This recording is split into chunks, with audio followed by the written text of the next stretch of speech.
What you gonna do? We're gonna drink some beers, eat some pizza. Big Talk Nation, what's going on? We didn't let that song go on for too long. Some KIX. Cool Kids. Anybody got a cigarette? I had one, but I finished it. Love it. That's one of their early releases from '83, the Cool Kids album, title track. Some good stuff right there, man. That's all right. However, you don't like the two first albums? Once we get into it, I'll tell you a little bit more. All right. We're actually going to be covering the Midnight Dynamite and Blow My Fuse albums from 85 and 88, respectively. But before that, this is the Big Talk Podcast with Chris and Greg. This is Chris. This is Greg. And welcome to our KIX episode. All right. I've been excited about this one, man. Cool, me too, man. This is a band that I don't think did a lot of super spectacular stuff, but also, you know us, we got to get into it just to have a good time, man. Oh yeah, for sure. Here's where you can get a hold of us. At bigtalkcg.podcast on TikTok and on Instagram. On Instagram, if you go to our bio, you can find our Linktree link that tells you everywhere you can listen, watch, contact us, all that jazz. bigtalkcg@gmail.com if you need a little more room to bitch at us. We're on Facebook, Big Talk Podcast with Chris and Greg. Twitter, at Big Talk CG. We're everywhere. Did I miss anywhere? Yeah, you didn't. Oh, YouTube. We're on YouTube. The Big Talk Podcast with Chris and Greg is on YouTube. And I'm an idiot. Yeah, I was going to say you can also text us personally. So let's reread those. You can text Greg personally. His number is 8675309. 818 Big Talk. Oh, I don't know. Someone down here in LA is going to start getting some texts. Hey, Greg. Hey, man. Your knowledge is far superior to Chris's. Stop said talking no. between Said kids. no one ever. All right, man. I'm ready to start this off. Man. All right, start man. on KIX. Yeah, dude, I'm really excited about doing this episode. It's one of those lesser-known bands. We love doing the lesser-known bands, because we like to. We get to learn a little bit more about them ourselves. Correct. And two, Correct. we get to spread the knowledge to the nation, and they can experience what we're experiencing. All right, yeah, totally, man. Let's do quick, like we like to do. This is not a history lesson. This is all about the music, guys. Right. But we like to do our little gloss over history. These guys formed in 1977. Founding members, Ronnie Youngkiss, Brian Forsyth, and Donnie Purnell. Soon after that, Steve Whiteman and Jimmy Chalfant joined, drummer and lead vocalist Steve Whiteman. Through the Baltimore area, really good live act, club act, started gaining a following, signed to Atlantic Records, had a debut album. Cool Kids came out in 1983. Yeah. And then that was the second album, Yeah, right? it was the second album. Actually, in 1985, they signed with Atlantic Records for their third album, which we will be covering, Midnight Dynamite. After that, 1988, Blow My Fuse, 1991, Hot Wire, and so on and so forth. Grunge came. Yeah. They went away. Came out with a couple. Well, they had a couple other albums. I think they after had that. some independent stuff. Yeah, that they had to go pulled out. independent and stuff like that. But man, I just saw that they are actually playing their final live show this summer. I believe in August in Baltimore area. Get out of town. Yeah, it's gonna be their last. They're kind of hanging up the hang up microphones or whatever. Yeah. Well, on KIX probably, right? Sometimes these guys do solo acts or. Yeah, but on KIX, and On we'll see KIX how long. itself, We'll see how long it's gonna go away. For. All right. All right, man. Let's see. Are we ready to go here yet? Heck yeah, man. All right, let's go. Midnight Dynamite. Midnight Dynamite. You know when it was released? Yeah. Of course, I know everything, dude. August 8th, 1985. Got it, man. All right. Try to quiz me, dude. I want to make sure. I'm the factoid. Yeah, I know you are. I got factoids on roids.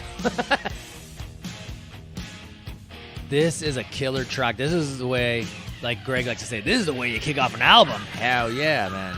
This is great right here, dude. Midnight Dynamite. Great way to lead off, dude. It's high energy, hard rocking song, it's just kind of just tells you, hey, here's what we're about, dude. We're a party rocking band, and man, this is a great song. Love it. Catchy chorus, infectious guitar. Definitely, it's great, dude. yeah. I love it. Definitely, I love it. definitely Dude. good stuff. And I was gonna say too, Chris, is how we were talking about, like, you know, you said they released Cool Kids, and there's another album in front of that. I go, those albums were not really hard rockish. I agree. It was a little more softer and appealed to the record company. Yep. I want to say, and it almost some songs were even new wave-ish. If you took a second or a feel for that, and then I think this album, they just, you know, said, hey, you know what? Let's do a little more rock, and it's kind of gone well with them. More high energy. This is what we're about. We're not about, you know, the pop radio. Yeah, there's definitely a clear direction on this album, a clear way that they wanted to sound. And man, they hit it right at the right time. 85 is right when this stuff was definitely on the uphill to the apex, you know, within the next, 2-3 years. This is great stuff right here, dude. This is definitely a party rocking song, Midnight Dynamite. Yeah, this is totally great. I love this too, man. It starts off great, man. I love it, and I love his vocals, dude. He's got that like screech, kind of almost like a screeching vocal style, which I think is great. It goes great along with their dirty rock. Correct. There you go. I love that. That's a good way to describe these guys. A dirty rock type band. And I will tell you this, dude. I knew, obviously, both of us had heard. I always say this, but before I say what I'm going to say that I always say when I say it, let me say this. I knew all the singles and stuff that they had released off these albums. But probably you may have known a little bit more of like their full albums. But me, I hadn't really listened to them much. Blow My Fuse a little bit more so. But this one I heard like Midnight Dynamite, Scarlet Fever. Just the release songs. So when we start going through these, dude, it's freaking... dude, I fell in love with a lot of these songs. And I just can't wait to share them with everybody out there, dude. Sounds good, man. You ready to go? You want to take me to the next one? I do. All right. And this is one of them. All right. This song is just killer. It just grabbed you by the balls. Red hot, black and blue. Oh man, it's killer. That was it does have a certain sound to it that I do like. And I was also with you on that. It took me, there. It starts off a little like, okay, what's going on here?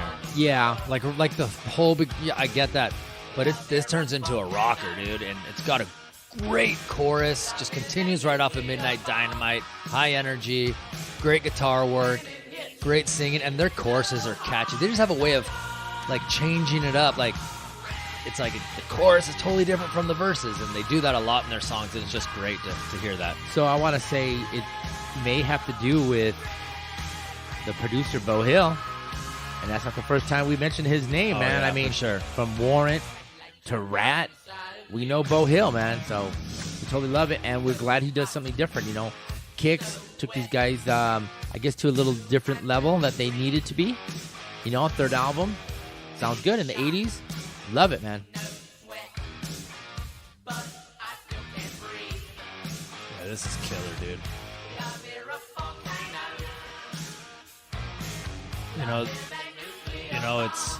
It's. I always try to figure out these are all innuendos. These songs are all like you got to sit there and you got to pull the lyrics up and kind of read about what's going on here. I mean, I think the title kind of tells you what's going on in the song, but man, it's great, dude. You get red hot, you come out the other end black and blue. You know what I mean? It's great, dude. I love this song. It came out one of my favorite songs on the album. Yeah, totally good, man. And I'd never heard it before, to be honest with you. So, but it was great. The Infectious grabbed you and shook you around and said, "Oh, this sounds good. This sounds good." Mm-hmm. All right, man. Let's go to the next track. Sounds good. Track 3, Bang Bang Balls of Fire. Still going with that great sound of these guys, man, from the Sexual Indo. Oh, yeah. Now you got me at Midnight Dynamite. Now I'm red hot. Now I'm bang bang. My balls are on fire. Great little guitar intro right there, dude. Just continuing on. 3 for 3. Like we've been loving the way a lot of these albums lately we've been listening to, we've been starting. This is one that just has not let us down. These first 3 tracks, killer. The energy is great. Right. Cruising in your car, I crank it up on all these. Dude, the chorus. What a great chorus to sing along with. You know any special thing about this song? Bang Bang Balls of Fire? Yeah. What? Co-writer? I would have to go look, but I don't know off the top of my head. I see it right there. Kip Winger. Kip. Yeah. Kip Winger. This is before he became Kip Winger from Winger. I think he was more of a studio musician. You know, I guess he was buddies with Beau Hill. They kind of needed some help, or hey, they did a little tweaking on this, and he got it, man. So he got a nod on this album as a co-writer for this song, which is cool. You know, sounds good, man. This is good stuff right here, dude. You know, they have a lot of co-writing on these songs. Obviously, Donnie Purnell was their main in the group songwriter, the bass player. He was their main guy, wrote on all the songs. But, you know, Bob Halligan that co-wrote a lot of songs. Halligan Jr., Kiss, Judas Priest, Icon, Blue Oyster Cult. You know, he wrote a lot of songs with them. So that's great stuff right there, dude. They just got some catchy songs. It's kind of like their version of Desmond Child, if you will. There you go. And you know, there's no wrong of having, you know, songwriters, because, hey, just if it's not good, no one's going to want to listen to it. Right. Listen to Kip. Kip Winger writing them music and them words. Bang Bang Balls of Fire. Let's go to the next track. Let's go. All right, dude. Sounds good, man. Laying Rubber. You can just hear it in the background. It sounds like a car's just revving, wheels are turning, that kind of stuff. Just, you know, total fun goodness from this kind of stuff. Oh, yeah. For sure, dude. You just want to get in your car and ride. Woo! A little bit of drum fill. I love this song because it's kind of like Laying Rubber. It's about a car. This is like a driving car. But then you go and you listen to the lyrics, and it's about he's burning rubber, driving across town to get some girl's house. And then it's kind of like, what's he say? I'm going to drive across town and get nothing, like the backseat fake out. It's like, what? It's like, what? So he's like, now I'm leaving. Burning rubber, laying rubber the other way, dude. I'm going to get out of here. So, great song. I love it when there's a little story in the song, kind of like that. That's good stuff right there, dude. And that's always makes for a great song. And, you know, great chorus again, dude. These choruses are, I mean, that's that's like the heart of the song. I mean, you get the verse. And dude, totally. Man, you get the great chorus. You can overcome any deficiency in a song. But all these songs are, to be honest with you, are all pretty strong. It's a little, you know, just a little bit different than what we heard in the first three. But, man, still great. Still great. Yeah, totally, man. You want to take me to the next one? If you want me to, I'll take you wherever you want to go. Let's go. Take me to the next one. Ride me there, Chris. Walking Away. All right. I'm sure you got something you want to say about this song. No. Okay. No, not in a bad way. Not in a bad way. Yeah. I think this song is phenomenal. I think it's great. I was saying it's more balladish, a little different than what we're more used to in the power ballad. I don't think it's hitting the mark for us normally on our power ballads, but it does lead me somewhere, and it does tell me a good story. I am going to piggyback, but I'm going to raise you that this is a fucking great song. When we were doing our homework, this is the first time I heard this song. And when it first came on, I was kind of like, I see some girl walking by his window every day, blah, blah, blah. But then you get into the, I need to come on, you know, in the night, I need to come on to make her stay because she's walking away. Yeah. Dude, I was just like, dude, this is, what great lyrics, dude. This is such a great, and I think it's right up our alley for a power ballad. I think it's great. It's one of the best, if not the best power ballad that I had never heard before. I thought it was great. Damn, and dude, I just thought it really showcased some things that come for them later. They really know how to write a great ballad, and I thought that this song was just amazing. And when I heard it the first time, I had to go back and listen to it again right after. I was like, oh, this is great. I want to say you can definitely tell the keyboards on it. It does have that keyboardish sound of 80s kind of ding-dong-ish or Mr. Beau Hill. Yeah, exactly his influence on this kind of stuff. Yeah, that's great stuff. Well, Donnie played a lot of the keyboards. Purnell, their singer-songwriter, but Beau Hill, I like to think maybe he said, let me try the keyboards in this. I'll make a hit for you. Yeah, there you go. Or make a great power ballad for you. And that's exactly what I think this song is. Just, they hit it out of the park with this one. So cool. I think you took it away a little bit more than I did. I think I did. But like I said, I think they were right on the money. They were like right on the cuff of doing something better, which on the next album they do. But this damn is a damn well-written song. Yes. How about that? Great chorus. Really good guitar solo, which is, two elements that you really need in that power ballad. And, man, I think it's great, dude. If you guys don't get enough of it here on the show, man, go and listen to Midnight Dynamite. Check these songs out, man. They're great. Oh, heck yeah, man. They're great. Go listen to this album. That's the whole thing for us doing these kind of talks and albums, and we want you to first listen to it, but also check it out for yourself. And that's what we want. Now, after this, Chris, because we love the vinyl, after this song, we're going to be flipping the script and flipping the record over now. The next song is going to be side 2. Yeah. You ready to go? So you're telling me you're ready to go? Well, I'm not walking away, but, All right, let's go. Woo, there you go, baby. Side 2, track 1, Scarlet Fever. Great track. And it's a great, which a lot of bands do, but these guys do it maybe better than anyone else. Scarlet Fever, what is that? And they tell you right off the bat what Scarlet Fever is. So they just do great play on words. It's basically kissing the girl with the red lips. Oh, man, now I got Scarlet Fever. Yeah. Just once more, dude. It's great play on words. They're hitting it out of the park with this album. An album that just did not get its due, did not get its push, and they'll even tell you, Steve, the vocalist, will even tell you that Atlantic did not get behind this album at all. And then their next album, you actually see what happens when actually a label does get behind them and, the heights that they did reach. So good for them on that one, which we are going to be talking about. But man, this should have been a hit album. Right? It should have been a hit album. It should have been pushed. It should have been a little more. Money should have been thrown behind it and would have made Blow My Fuse even bigger. Now, do you think money wasn't blown on it because of the past few albums? Like they catered to the label. This album, I don't think they catered to the label.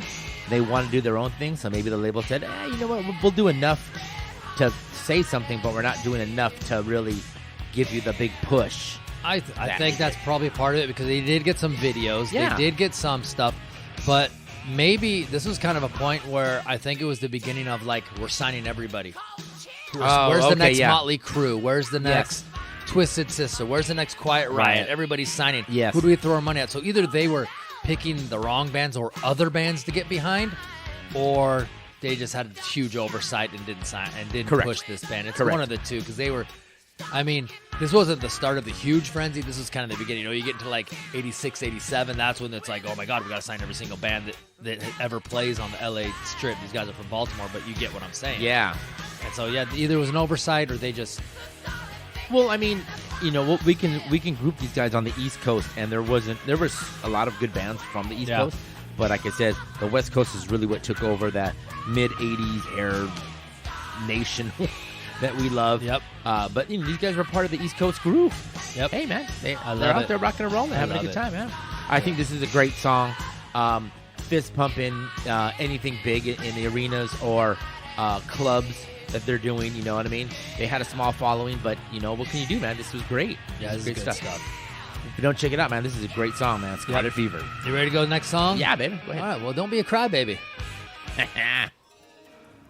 Which is the title track, or excuse me, the title of the next song, Crybaby, number 2 on side 2.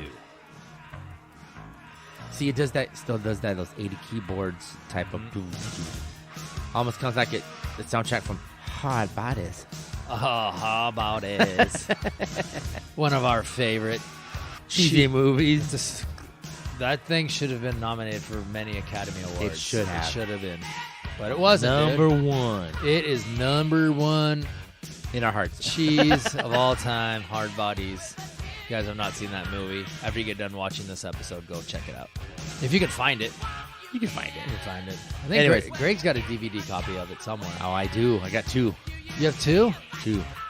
VHS, DVD. Oh, there you go. Good job. Good job. Crybaby. What do you think about this one? It's a little bit different.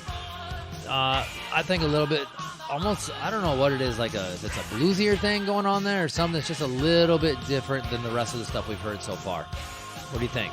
You know what? Just saying about that, I could, like you said, maybe bluesy-ish, that they're doing something differently. But yeah, this is definitely something that they did something different for the albums. You know what I mean?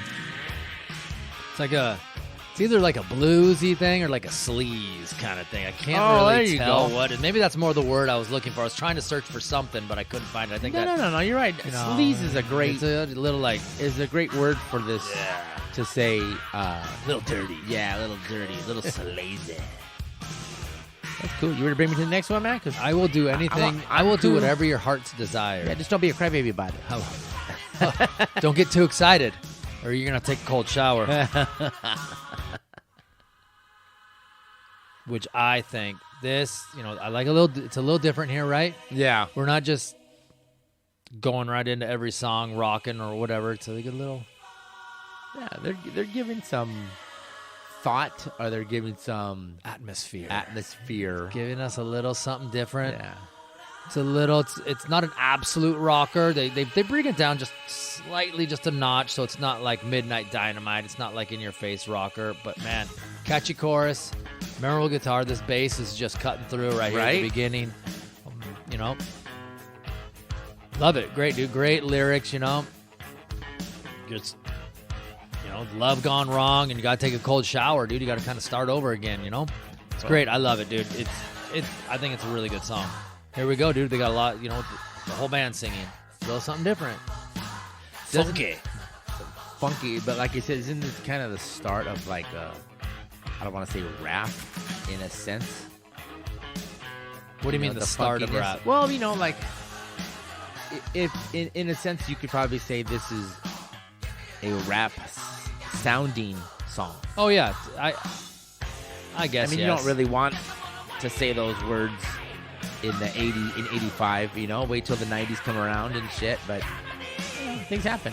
Yeah, I was probably listening to rap in 85. Yeah, whenever Run DMC and Beastie Boys were out there doing their thing. Yeah, I don't know. I'd have to go look at what years they were, but yeah, it's more like I guess if you bring up the word rap, so I'll use that, but then I'll say, yeah, I get what you're saying by you're saying it's rap, but it's almost like it's a spoken word-ish, like singing a spoken word, but not a rap. There you go. I guess there's kind of yes. But I get what you're saying. It's like he's not really singing rap here. Yeah. Before it's called that, but then you've got doing something. Cool. Totally. Little harmonic in there. I think that's the first time we've heard that on this album so far. I don't know, man. These rockin' solos are. There's a couple harmonica solos that these guys kick out there, and I love it. As long as they're not knocking out some saxophone solos, which he did play some saxophone. I believe it was on the Cool Kids album where he had some saxophone going. I think it was. I'm not a huge fan of the rockers bringing out the saxophone for solos or any of that kind of stuff. Every once in a while, of course, there's going to be, exceptions to my rule. It only worked on Way Cool Jr. Yeah. That's it. Way Cool Jr. from Rat. And yeah, Bo Hill probably did that album too. Yeah, that was probably him playing it. Yeah. That guy does everything, dude. I love it. You ready to go? I'm done with the cold shower. Yeah.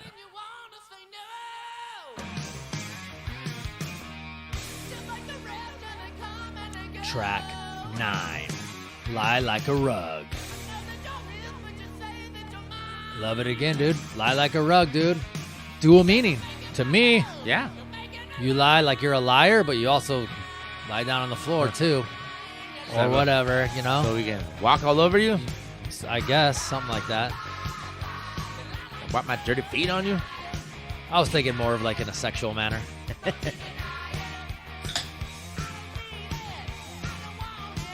Great song. Speed it back up again, so it's not. We're getting a lot of this, but not in an uneven way. We started the album off, on a high note. We bring it down for the ballad. We come back up again.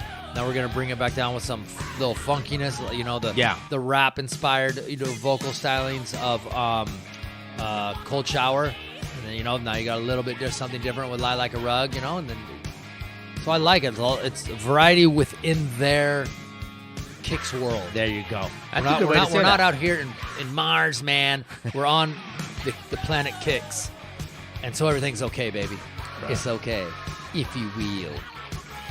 Like this song, great stuff. I like the chorus. I like the all the guys in the group. You lie. I like it. It's great. Sounds good, dude. Sounds great. Are you ready for the next song? I'm ready for the next one, man. All right, man. Let's go. Again, something different. Now, when I first heard this, I was like, what's going on here, dude? Harmonica, here we go. It's back in there, dude. I mentioned it once. This is twice. I mean, this song is track 10. It's called Sex. I guess you could probably imagine what it's about. Sex. Yes, exactly. No, sex with yourself, sex with a partner. Hey, man. Hey, man. However you want to interpret it, it doesn't matter. You know, sex with a goat. Probably not, but you never know. You know, a lot of, like they do with this band, a lot of tongue in cheek. Yeah, definitely. A lot of humor in their lyrics. No, you're right. A lot of humor in the way that they write a song, present a song. But they're all musicians when they play. When they play, it's from the heart. But you know, they do a little. Let's do a little something different with the vocals on this one with our lyrics. And this is another song where it's a little something different. And you know. The chorus is a little, you know, perfect for like 1985. Yeah. This chorus right here. Perfect for who this album is for. 1985. Club. Small, maybe big clubs, House of Blues-ish style. Male, 18 to 25. This is them. Yeah. Like this is a song that they can get behind. Yeah. The chanty chorus. But the same thing, how we talked about this album being hard rock, dirty, sleazy type of sounding rock, and this definitely works in their way of thinking it. Oh, for sure, this is right up their alley. You know what we got to do, dude? Don't have a lot, but before we get done with this song, we got to factoid it up. All right, give me factoids. August 8th, 1985, released Atlantic Records. We have multiple producers. Bo Hill's the main one. We got Bill Dooley did some production on Lie Like a Rug and Sex. Keith Lenton did some production on Lie Like a Rug and Sex. Ed Garcia engineered Lie Like a Rug and Sex. So it was like a group effort. There's a bunch of guys in there. We already talked about Kip Winger being a co-writer on Bang Bang Balls of Fire. You know, Anton Fig drums, percussion. Mike Slammer and Bo Hill both adding in with extra instrumentation. Only 2 releases from this, at least what I can recall. I can't understand why this information was so hard to find about this particular album. Actually, I take that back. I have it right here. Midnight Dynamite was the first track. Cold Shower was the second release, and Scarlet Fever was the third. 0 charting. Okay. No charting, mainstream rock or Billboard. None of them. So. Unfortunate. But like you said, they got some videos on it. They got some video. I mean, MTV, come on. It's kind of funny because you could be huge on MTV and not be huge on the radio. But at the point, not everybody had MTV, but really there's a point there where it didn't matter. Yeah. If you were huge on MTV because of what you looked like, the way you played, if you were on there and you had a video, you were selling records regardless. I would say that too. So, I mean, isn't that kind of nowadays where there's no really output to show videos except YouTube, which is still the monster. Yep. And you want someone to see, put it on YouTube. Obviously, look at us. YouTube. Love it. Yeah, and this album hasn't even gone platinum. So did it go gold? It doesn't even tell me that. Yeah. And we're just let this play out, dude. All right. We're gonna go right into it, dude. Boom. Right into our next album. Yeah. Track 1, Red Light, Green Light, TNT, off of the album Blow My Fuse. This was the one. This was the album for them. Yeah. This is out of the ballpark. Oh yeah. Was it released September 18th or September 19th, 1988 on Atlantic Records and Tapes? That's right. This is good stuff right here, dude. Yeah. Same thing. They probably had a lot of collaborators. And then, they had 3 different producers on this one? I think so. They had, So our another favorite of ours, Tom Warman. Yep. Tom Warman on there, dude. John Prudell. So they had Beau Hill and Tom Warman. They have the 2. Yeah, right? Those are the 2. And you pull those names out of the 80s rockin' era. That's it, man. They have a list of guys that they've been doing. You know what I mean? Or bands, sorry. List of bands that they've been doing. So this is, like I said, another great way to start.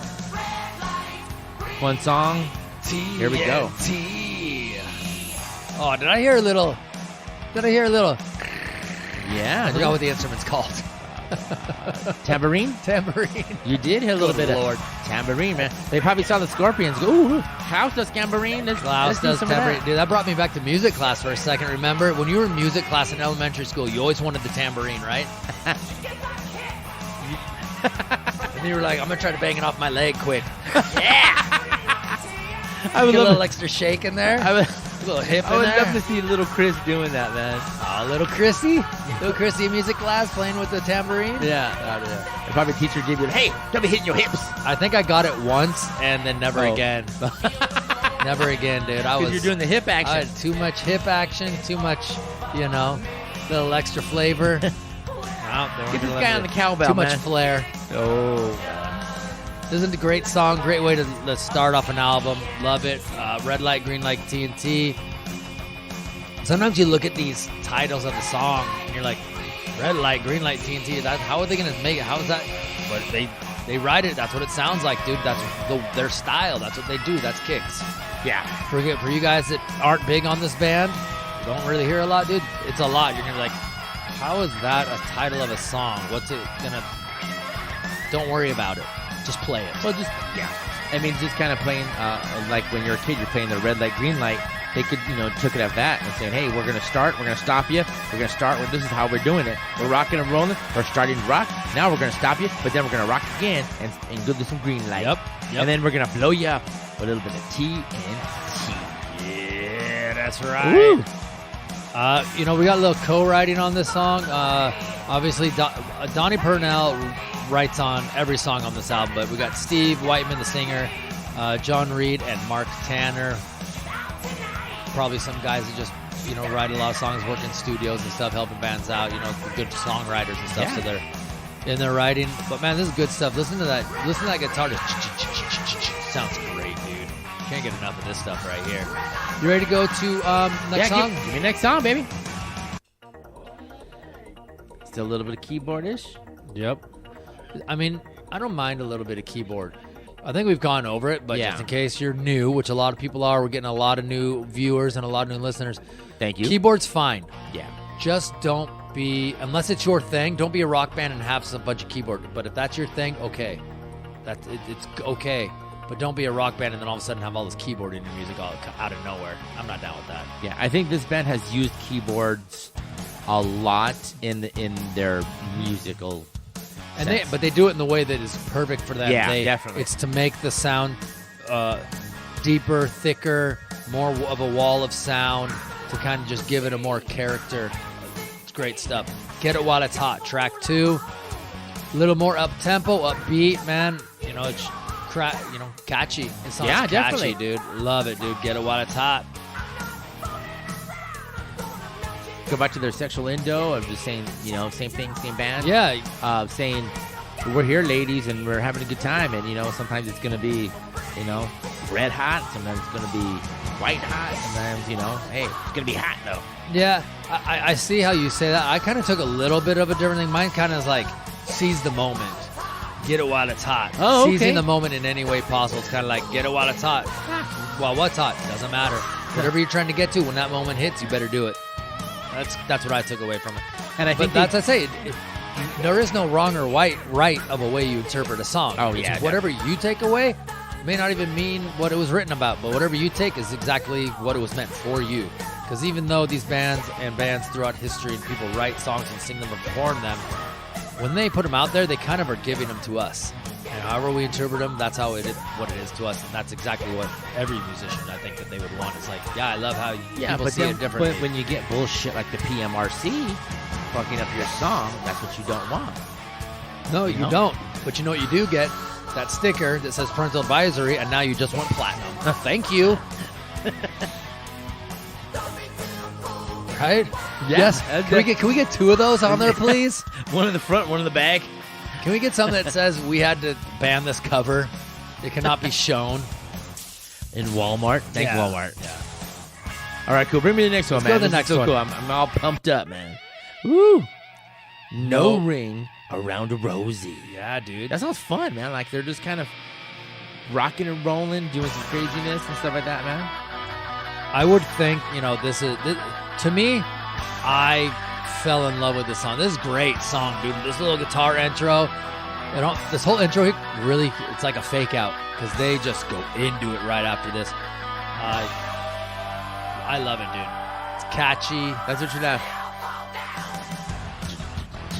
It's really, I don't know if I dare say this, it's very like rock, and I think that there's a sprinkle of like the way it pop in there. It's just the way it sounds. It's like this should have been on the radio. This should have been a single right here. I think this is a great song.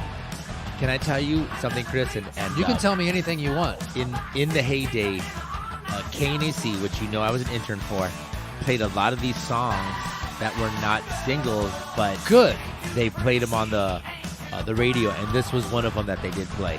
I remember listening to it and thinking about it, and then when I heard it on my homework, I was like, "Fuck, man, I do remember this song." And I think there was another one too that they play, and I was like, "God, I remember playing that song, and like that was cool, and it's not even a hit."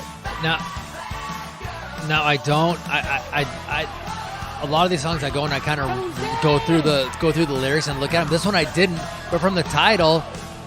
And what I'm hearing, it's like no ring around Rosie, bad girl. I'm thinking, oh, no rings. She's not married. She's a girl that's out there living her best life that she can, and she's having fun. If she's a bad girl, she's a bad girl.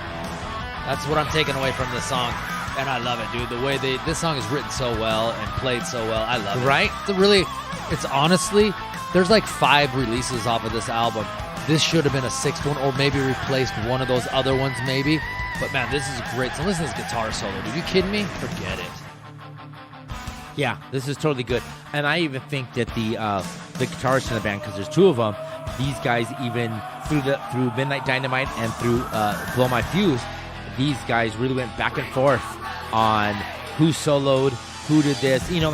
They knew nobody was the forward guitar hero maybe, and they both stayed in their realm of, hey, you solo this one, I'm gonna rhythm this one, now I'm gonna solo this one, and they just worked very well as a tag team. They did to manage it up, So I think Tom Warner did know that sense, and he knew how to use these guys, and he used them very, very, very, very well on this shit.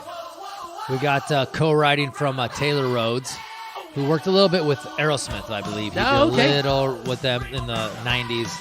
Did some co-writing with them. That's some good stuff right there. Right, here we go. This is harmonica, dude. Here we go. But this is a rocking song, man. Dude. I mean, you're rocking. I mean, I'm not. Love it. I'm not hating it. Tell you that much, man. Let's go to the next song. You ready to go to the big one? You ready to go to the big one? I don't know. Let's go. Okay, now. Yeah, good mix. Here we go. Track 4. Take me there, Chris. Don't close your eyes. Don't close them. How about if I blink? This whole song, you can't close your eyes. We can't do blackout. We have to do this. Oh, I love that, dude. You can't do blackout. This is, we make fun, but man, this was their apex of their this band, and who they're still around. I'm not saying that they're over and they fell off the face of theirs, but this was the song that took them to the, as I like to say, the stratosphere. And this was their highest charting song. This was this is it for them, dude. It charted all the way to number 11 on the Billboard. Bad, dude. man. That's not bad, dude. That's fucking cool. And obviously, and I love how the video goes along with it. Anti-suicide song. Don't close your eyes. Don't give up. There's right there. He says it right in your face. There's no innuendo here. It's don't close your eyes, dude. There's always someone there to help you. Brighter days around the corner. Love this song. Yeah. Love this song. It's a power ballad that's not about love. It's not about a relationship. It's about don't kill yourself. And I think it's great, dude. I want to say, like you said, from that other Walk Away, they were just on that cuff for me. This is the one that they took it. Like, man, they really hit it on the ballpark for this. They really knew how to do, like I said, maybe Tom Warner really knew how to, or Warman? Warman, yeah. Tom Warman. Knew how to just give it that little more edge than Bo did for the power ballad. And I feel like totally good. Yeah, and when I feel like when I listen to this song, I feel like I'm getting a little bit more like heart from Steve singing this. I feel like I'm getting a little more emotion. Like he's really, it's almost like he felt how important this song was going to be when he sang it and they were in the studio. It just sounds like he's taking it to another level. And maybe Tom knew how to bring it out of these guys, great man. Song. And that's what the producers are supposed to do for every single member of the band. Yeah. Give me your heart. Give me your feel. You know how we talked about how guitars, I forgot what we were listening to, and they could feel what the guitar is coming out in them. Maybe his vocals in the band. Yeah. He just knew how to do it, man. Great. Chimes right there. Just adding different sounds and elements to the feel and the atmosphere of the song, man. This is fucking great, dude. This is great stuff. Yeah. This is, I don't want to say, I don't like to say the or one, but this is one of the best underrated power ballads from the 80s. I guess that'd be the best to say. I don't know, people don't ever say this one when they're talking about best power ballads. It's probably it's probably one of the best underrated power ballads that no one ever talks about. Great song. Okay, I'll agree with you on that. Sure, it means a lot to a lot of people. Very much, man. People, because I think most of the songs with the power ballads, you talk about love or love lost. This is anti-suicide saying, hey, I love you enough to say, hold on, there you go. Hold on tight. I'm here. Yep. Hey, I'm here for you if you need help. So don't close your eyes. I'm here for you. All right, let's go to the next song. So good. That's an emotional one. That's an emotional one. Yeah, man. You got me on that one. one. This is a great song. Let's go to the next one. Don't close my eyes, Chris. Back to rocking it out, dude. All right, man. Track 5, She Dropped Me the Bomb. Ooh. Yes, I said that right. She dropped me the bomb. And yes, I feel like sometimes I feel like I'm like, the title just sounds weird to me, but man, once again, making it work and making it rock. High energy rock, man. Well, you have to after that last power ballad, man. Go, okay, you got me with power ballad. Now I'm going to rock you. I'm going to bring you up and drop you like a bomb.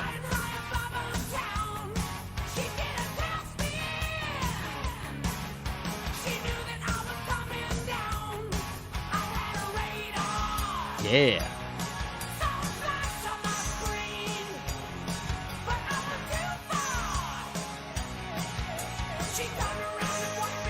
Love it, dude. Guitar solo's great. Sorry, I got lost in the song there for a second. Yeah, no, dude. I was like, that's what we want you to do. We want everyone in the nation to feel the songs. You know what I mean? They're like, hey, Christian Gregg, those fuckers made me listen to some KIX, and I felt it. Yeah, dude. Damn it, now they're my favorite band. I got to see them at concert. Sometimes it's good to give that little, like, zone out move where it's just like, you drool. So you can, the nation can hear, like a big little chunk of that song. And, yeah, this is good stuff right here, man. Great band, dude. Great band. KIX, I can't get enough of them, dude. I'm adding some stuff in my gym mix, baby. Ooh. All right, man. To the gym mix. I'm ready to flip the record over and give me some side two. Let's go. Yeah. This is another It's another great one, dude. Yeah. Another single from this album. Another single from the album. Cold Blood. Yeah. Track 1 on side 2, 6 overall. It's I love it, dude. Rocking, rolling, having a good time, man. Making me feel good. Love it. It gives me a little, honestly, the beginning of the song gives me Cinderella vibes. Ooh, okay. Well, I guess Cinderella gives me KIX vibes. Yeah, there but you go. It always, just the beginning of the song kind of always reminds me of Cinderella a little bit, the band Cinderella, who we have not really talked about at all yet either. Did we? Or did we do an episode on them? I'm going to slap you from over here. We did do an episode on them. Jesus Christ. There's so many. There's this episode 78, dude. I can't even remember who we've done. Good Lord. Somebody slap Chris from the internet. Please. Holy shit. It's Queen Head. Man. I don't even know, dude. I'm going to have a list of every band just in case next time. Look at my referencing this down. Chris Good is Lord. terrible. Sorry, guys. I can't even remember who we've done. I do. I remember everybody. You do? I'll name them off right now. Okay, go ahead. This one, that one, this one. This is a great song, dude. I love it. You know, all their songs have a different feel, a different sound, a little different something to them, dude. And there's another one right here, dude. Cold Blood. This is one of my. I really love Don't Close Your Eyes. That might be my favorite song on the. But this one might be like number 2 or number 3. I love Cold Blood. I love this song. This is totally rocking and totally. If they didn't play it live, I'd be pissed. Yeah, exactly. If they Isn't didn't that play it live, chorus, dude? If you're there, you're Yeah. in this. Is the chorus, dude.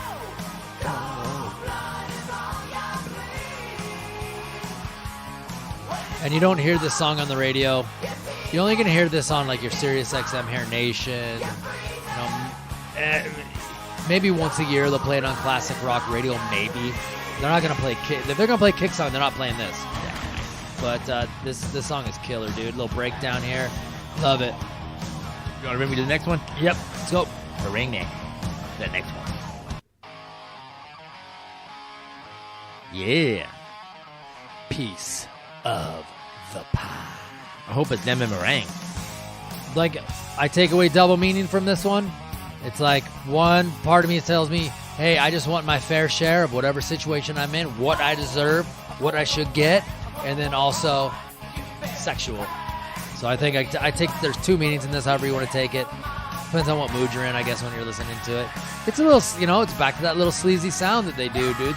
Okay, let's we're rocking it, ballad, we're rocking it. Now let's put in a little bit of that sleaze in there. We got Steve just screaming at us like a crazy man. Listen to him sing, dude. Out of control, dude. His vocals are killer, dude. I love it.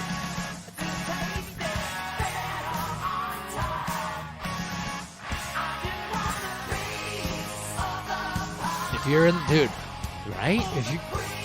If you're just there rocking, dude, they're just like, nah, I got it, man. right there, I love it, dude. They just so good at writing songs. And I know that, you know, Purnell was their main songwriter. He did a great job. Yeah. He had a little co-writing in there. But man, these guys write and play great, catchy. They're infectious. They sit in your head. They nugget back here, you know, in this area right here, and you're like, God damn it. I'm singing freaking Cold Blood all day long. You're like, damn it. But you're at the same time, you're like loving it. It's good stuff, dude. But like I said, man, you know, double meaning, great guitar work, the harmonies and the I think the hook is just killer. Yeah, the hook on this is killer. You just like this piece of the pie, and they kind of rock it with it, man. I love it, man. It's great, dude. Totally good. I would love to hear this one live. All right, cool, yeah. I mean, the crowd would be like, yes, let's go. Down with it. All right. You want to bring me to the next one, man? We can start I would love to. All right. Bring it, John. Speed it up. Yeah, there you go. Rocking and rolling. Little harmonica there. Love it. Woo!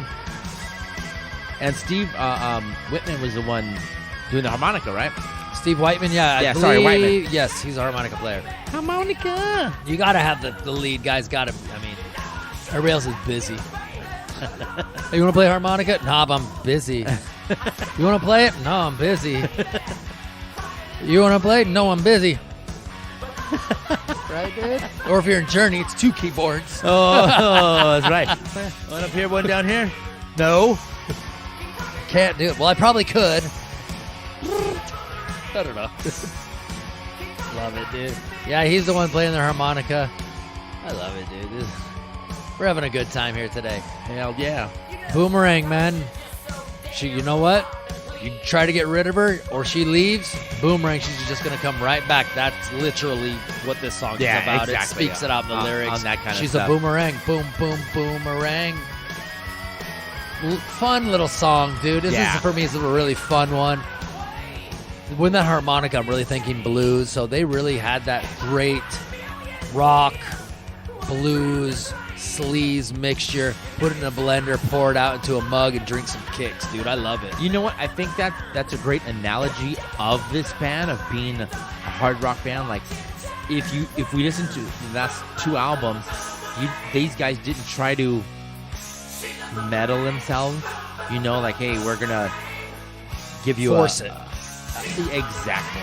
We're not gonna try to give you this song that's not us. We want this. We want that. We're going to rock it. We're going to roll it. We're going to make sure there's high energy, rock, sleaze. We like that. We like the girls, so we're going to sing about some sleazy stuff. We care about you, and, don't close your eyes. And, pretty soon, Chris, I'm going to let you blow my fuse. That shit is crazy. Let's go. Doing that kind of stuff. This is one of my favorite songs also, dude. Exactly, man. This is from this album, too. This is, like I said, this album, they knocked it out of the park. It wasn't no Scorpions Blackout, but it's a really good album. Yeah, dude. Very underrated. This is track 9, Blow My Fuse, the title track. This song is killer. I think this might have been the first song I ever heard from them. Oh, okay. And I mean, I've said it over and over again. I didn't have MTV growing up. I had to go to grandma's house to get my fill on my MTV. Headbangers Ball, me and my brother, we'd stay the night there on Saturday night so we could watch our Headbangers Ball. And guess what else is on Saturday nights? Wrestling at, 7:05 or 8:05 on TBS on the Superstation. We had to watch our wrestling, man. Go to grandma's house. She had cable. Let's do it. Are you boys hungry? You want some cookies? We do, Grandma. Yeah, we do. Drinking some Diet Pepsis. You know what I mean? Just hanging out, take our bikes, go ride it all around the neighborhood, go to the store, read some rock magazines. Circus, Hit Parader. Right. Cream. We didn't really have Cream over there. You didn't have Cream over there? Not where I grew up. Not in Northwestern? No, we didn't. Great song right here, dude. Blow My Fuse. I love it, dude. This is some great, great stuff right here. This is also another single. High energy. Really, here they are planting their flag again as a party rock band, an anthem. I love it, dude. Obviously a staple, but man, it's great. And I love how they do. It's basically there for a little bit. It's like vocals and guitar only. You get a little hi-hat in there, but it's basically just a guitar player and the singer going at it. And I love it. And they break in, and everybody says, "Hell yeah!" Great stuff right here. Oh yeah, totally, man. Totally good stuff. And I love it because their videos are almost all like performance videos, which I totally love. Don't Close Your Eyes. It's got some other stuff in there. It's more theatrical. But, man, most of these are just straight up the performance on stage videos, which was bread and butter in the 80s, dude. Loved it. I think more of our bread and butter type stuff. Yeah. Totally agree with you, dude. And like you said, the songwriter Purnell. This was all him on this one. Oh, yeah, dude. And this was a great song. Hear a little bit of that solo. Hear a little bit of the vocals. The way they did it. Production was good. This is great, man. This is a great song, if not a great album, and I'm glad this is what took them to the next stratosphere. Oh, yeah, dude, for sure. Totally you ready to go to the next song? Last track on the album? Last track on the album, man. Oh, whoa. Oh, jeez. Yeah, like you said. Dirty hard rock, man. Dirty boys. Kind of sums it up, dude. These guys are some dirty boys. Yeah. Here we go, man. We're going to rock and roll you. Great stuff. Some dirty boy stuff. Can we go factoids? Sure. This is the last track on the album, so let's go. Released, like Gregg said, September 19th, 1988. recorded, geez Louise, Conway Studios and Cherokee Studios in Hollywood, California. Yeah, Hollywood. On Atlantic, producer Tom Werman, Dwayne Barron, and John Purdell. They did a couple of the songs. 3 releases from this album. All right. Number 1, Get It While It's Hot. All right, cool. Actually, I got to take that back. Yeah, I thought it was 5 Yep, singles. it's 5. Cold Blood. Yeah. The first okay. release. Second, Blow My Fuse. All right, good. Number 3, She Dropped Me the Bomb. I never even remember hearing that at all. Get It While It's Hot. And then the last one was Don't Close Your Eyes, which hit number 11 on the Billboard and 16 on the USA Rock chart. That just kept them on tour, huh? That kept them on tour, dude. That really made them. I want to say I think this is also the album that brought them from clubs, theaters to arena rock. Yeah, This was definitely arena rock, touring. Right? Think about these bands that they were touring with. If you know anything about this music, you're gonna know these names that I'm talking about: Rat, White Lion, and maybe not so much Britney Fox, but basically they were touring with some of the big boys at this time. Still, if you put me with Britney Fox on a Britney Fox KIX tour, that's 2 rocking bands that are just rocking. Yeah. Rat, I believe it as an opener, ready to go. Especially, their common ground, Bow Hill. Yep.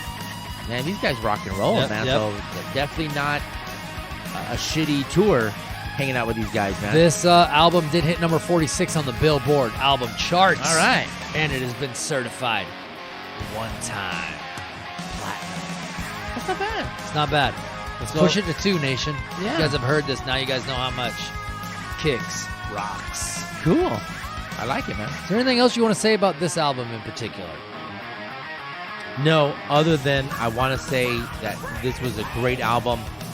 It was doing my homework was very easy because there was a lot of good stuff that just brought all this rockin' energy from it, man. Now, I'm good. Yeah, let's go. I'm ready Great to go. album. Loved it. I loved listening to these 2 albums. They really just mind blown. Yeah. They blew my fuse. I'll just say that. They blew my fuse. And you know what? Let's go to one. We're going to play one more song, which was actually on the album that came out after this, Hot Wire. Let's go ahead and go to a song from that album. All right, sounds good. Girl Money. Yeah. This obviously came out in a time when grunge was starting to take hold, so it definitely did not get the push it should have. This should have been another album that took them even higher. Great album, love it. Girl Money, this is a single. Love it, dude. I mean, Sleazy, listen to it. Yeah. No, I agree with you, Chris. It came out in the early part of the 90s, 91 maybe, if I'm correct. Yep, 91. So these guys took 88. They probably stayed on tour 2 years. Yep. Went home, recorded it, released this. Riding on tour. I think this was a great album, too. A good accomplishment after Blow My Fuse. But like I said, it's probably the start of grunge. And they kind of just... Yep. I think after this album, Atlantic kind of dropped them. Yes, they did. This was the last album with Atlantic. But yeah, dude. So this is great. We just want to give you a little taste. They kept on going another album. Unfortunately, we're not going to talk about it. You guys have to go check it out for yourselves. But be sure to check us out everywhere on social media at BigTalkCG.podcast on TikTok and Instagram. Hey, on that Instagram, you got to go to the bio, hit that link tree. That's where you can hear, see everywhere you can hear us or listen to us, and watch us on YouTube as well. Big Talk Podcast with Chris and Gregg. BigTalkCG@gmail.com. Big Talk at Big Talk CG on Twitter, Facebook. We are the Big Talk Podcast with Chris and Gregg. We'd love to hear from you. Push that little button on the screen that says subscribe or thumbs up or whatever it is for whatever social media. Yeah, give us some likes. And, man, we hope to hear from all of you. We would love to hear from all of you. That's it for me. All right, this is Greg from Big Talk Podcast. Everybody, don't forget to listen loud. See ya.